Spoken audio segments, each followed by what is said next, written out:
talk about specifically articulation questions in qualitative screeners.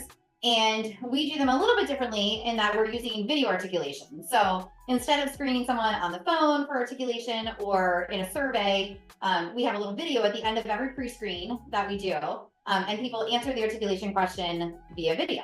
So you get a little bit more of a feel for them. And I'm going to show you a few examples of them just to get started here.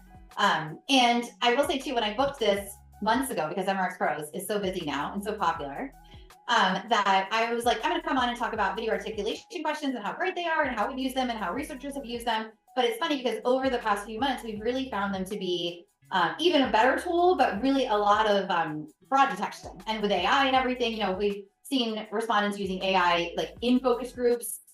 We've identified them through the articulation questions as well. So I'll show you a few of those. And it was kind of funny as it happened internally, like figuring it out. And now we use it as a real tool for that too. So just to back up just a little bit, mostly for those who are not qualies, these articulation questions are ones that we use to make sure that we're getting articulate respondents and that they can effectively communicate their thoughts and feelings. You don't want people that give one-word answers in the focus group or their IDIs.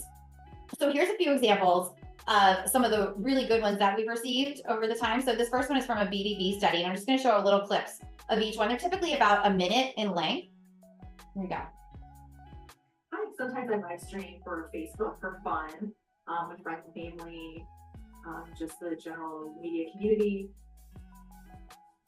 All right, so that's just the beginning of one, and that was a BDB study that we did. And then the next ones that I'm going to show you are all from one study. And it was a study of 126 participants. It was on gaming, and the articulation question that we asked was around what video game they would like to see created as a amusement park, like a theme park theme. So keep that in mind, and I'm going to spoil it a little bit, and that these two are really good responses. I think the last one is an excellent theme park theme because the different types of zombies, like the runners and the floaters, I think would be fun to have some actors walking around inside of the theme park. All right, and then one more. I would say that one reason that I would have been thinking about this one is because there's a lot of people have like attraction, so like there'll be a lot of things you can do in the world because. Okay, so those are some good ones that we've captured, and I will say too that these, as great of a tool as they are, they're also our team's favorite part of our job sometimes. You just get these little snippets of everybody's lives, and some of them can get kind of crazy, as you can imagine. Okay, so this is where we started realizing that AI was being used. And see, I'm going to play the three of them and see if you can catch how we started to kind of determine this. There's a couple little red flags, and then also any other red flags that you might see as well. I would like to say Legends of Zelda, the idea of open locations, dungeons, puzzles, everything is something I'm really excited about.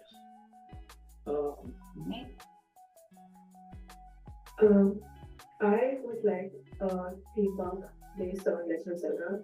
I would like a world filled with forests, mysterious dungeons, towering castles, solve puzzles, like. Okay, and the last one. Okay. I love to experience the world of Legend of Zelda, the breath of the wild.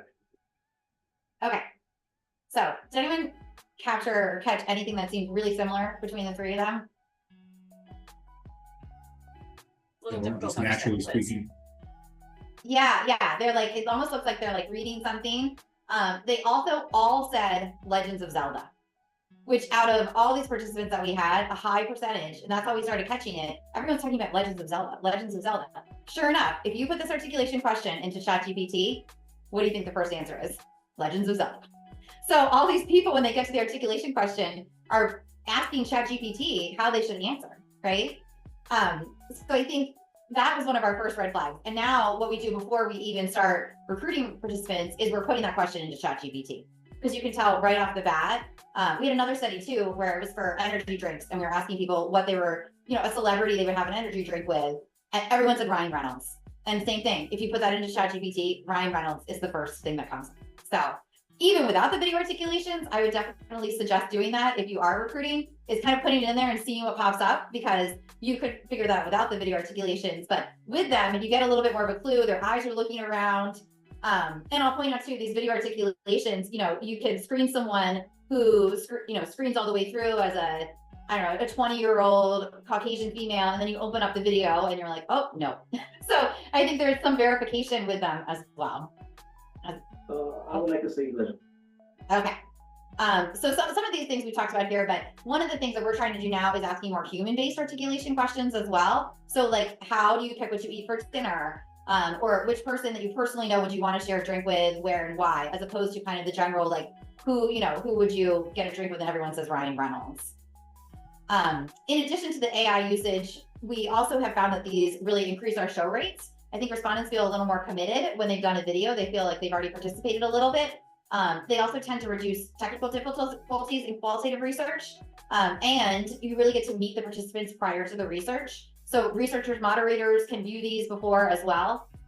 You can put them into profile grids, add a little bit of a spark to them. If you're looking to verify product usage, you have to make sure they use a specific skincare or have a specific credit card. These are great things to have them like show them as well during the video. I'm like losing. Oh, there we are. Sorry, my slides mixed up. Okay. So there are some challenges and considerations to think about with these two, though. Is I think number one, to be prepared to get what you ask for. Depending on the respondent type, you're not. In general, these people are not. It's not a job interview. It's not an audition. They're not all these client camera ready people. And kind of based on that too, is you want to make sure there's not a potential bias to favor respondents who really present well on camera, because we are trying to get a good mix of participants. I also don't recommend them for client lists, even if you're sending out a link. I think people are a little more skeptical sometimes in client lists. They're not familiar with market research. And sometimes you do get people at the end of the survey, they don't know what's going to happen, and then they don't do it. Like a lot of times if you're texting with a friend and then they call you and you're like, I can't talk right now. I can text, I can't talk. Similar with the videos. So sometimes you end up with an incomplete pre-screen because people didn't do the video because they weren't able to. So I think we're on to my question here. I don't know how I did with time, but we got one question from the audience. Oh, okay, great. Gary asked what I asked, which was, how do you do it? Because clients complain about if it affects the price, and the facilities want to say it's too hard. Yeah, so we do it within our own platform. So we do it more for us than for clients, I love to say, because it helps us get the right respondents too. So at the end of the survey, there's a video question and it pops right in there.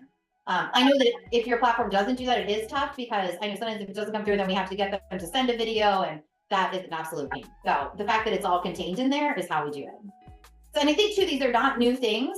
Someone was telling me about a company in 2011 that was doing some of these video articulations, but I think to your point, Wilson, it's gotten easier to do them, and people have their phone right there. It's just so much simpler to do a quick video now than it used to be.